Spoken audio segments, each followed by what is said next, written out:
And then his father-in-law is like, mate, you can't do this yourself. Delegate, stop it. Let other people do some of this for you. It is such a huge life lesson that we could all learn.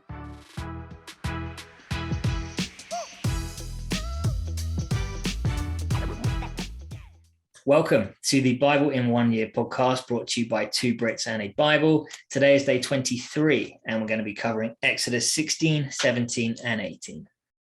In Exodus 16, Israel comes to the wilderness of sin. There's no food, and God provides manna. In Exodus 17, Israel comes to Rephidim. There's no water. Moses strikes the rock and water comes out. And in Exodus 18, Jethro advises Moses to delegate some of the leadership.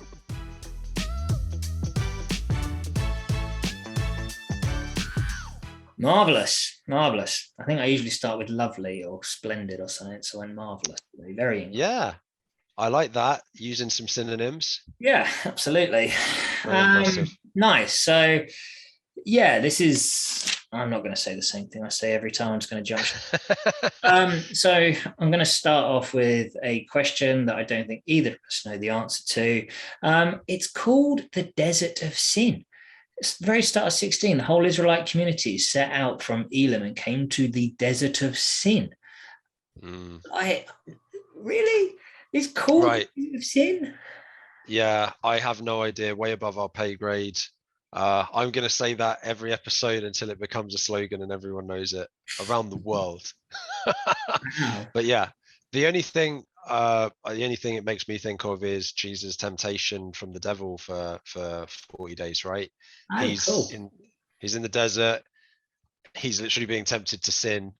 It's wilderness. Yeah, that's the thing my brain immediately goes to. But yeah, very, very odd, odd name. It's amazing how they get there to this wilderness. You know, they've literally seen God in pillars of cloud, pillars of fire. Yeah. You know, they've seen everything he's done, and they're moaning. Verse 10, the glory was there, glory of the Lord appearing in the cloud. Like he appears right there, and yet they're worrying about, again, earthly, fleshly things, right? The Exodus 16:3, you know, did you bring us into the desert just to starve us to death? You know, they're forgetting, they're complaining. The faith is so tenuous at this point, so like fragile, right? Seriously. And they've just seen like the Red Sea part and everything. Yeah. Did you end up looking up the coral formation? Yeah. It's interesting. I did look it up, and I re-looked up the Noah's Ark thing as well, just quickly, just because why not? I did end up on a little bit of a rabbit hole on YouTube for a bit. Really interesting, man. Really, really interesting stuff. My view is Frank Turek's view, which is that I think that God has put enough evidence on the planet to kind of really reassure us beyond every other assurance we already have that he really is there. But it's, you know, those who have eyes will see, and, you know, those who have ears will hear, sort of thing. So, you know, it's awesome. Indeed. And then they complain about the water in Exodus 17, right? But this is after the manna. Yeah, absolutely. And what I love, because I don't know, again, this is one of those things, as a Christian, you know all about the manna and all that stuff. Is this something which you've been aware of previously? So the only reason I knew of the word manna is I read Lord Sugar, like Alan Sugar's book. Nice. And a couple of times he talks about like where he gets out of a like tough situation, and he said, oh, it's like manna from heaven. Okay. So that I was like, manna, what's this? And then I looked it up and I was like, okay, it's like a Jewish thing was what I got originally, like something to do with the Hebrews and whatever. So no, didn't really know, but I did put the irony, before you do that, the irony of saying what is this, the word manna, literally Hebrew, the word manna means what is it? I love that. So they would have got out of their tents, and they'd have been like, they called it like little flaky dewy things on the ground, and they'd have been like, manna. And eventually they're like, manna, and then eventually they're like, manna. So all the emotions, literally all the emotions.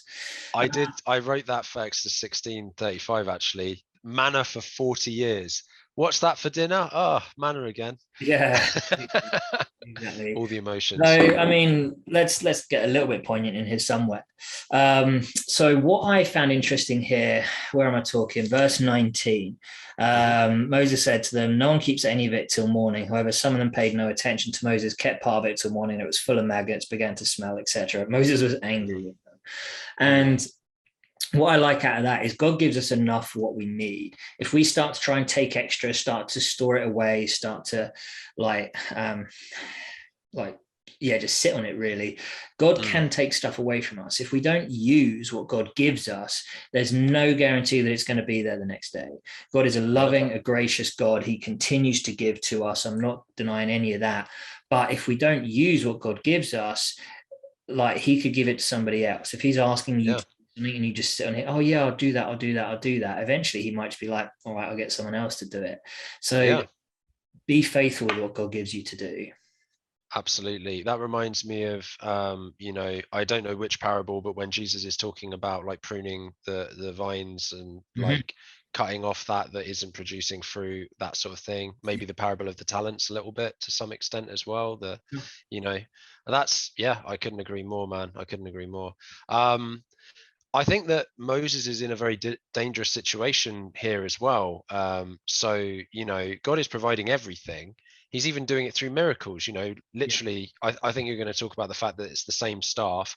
So I won't talk about that just yet. But, they're still crying out. And Moses is saying, these people are ready to stone me. It's like, what more do you want? You've got all the food magically coming from heaven, literally. Seriously. And you've got water coming out of a rock and you're still looking to stone your Yeah. leader.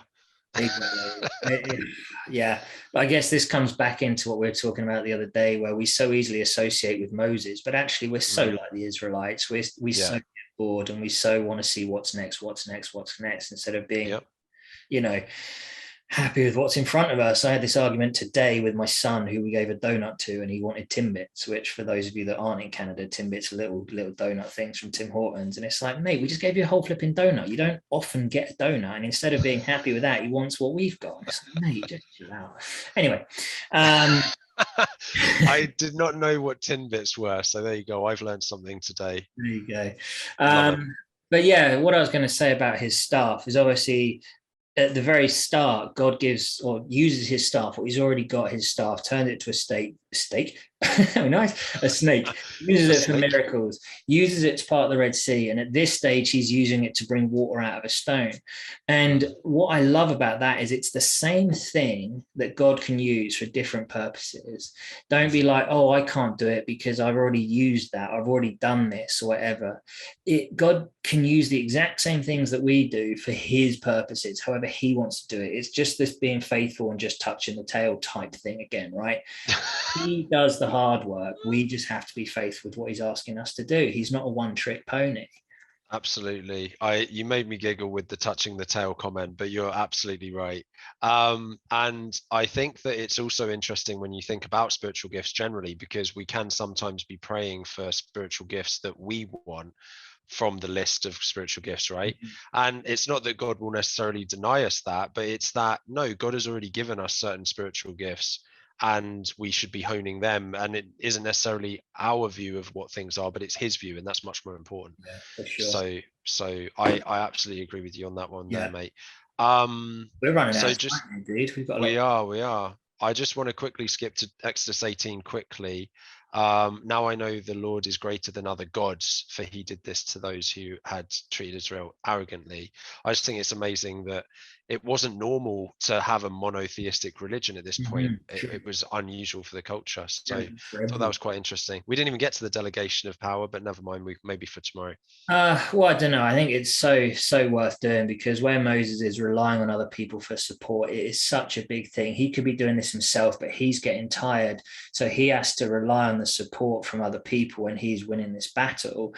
And then his father-in-law is like, mate, you can't do this yourself. Delegate, stop it. Let other people do some of this for you. It is such a huge life lesson that we could all learn. Absolutely. I'm glad you managed to get that in and still with time to spare. So absolutely. Great work. Well, if you want to engage with us, please feel free to visit the Facebook page, Two Brits and a Bible. Or you can email us at twobritsbible@gmail.com. Marvelous. Sweet.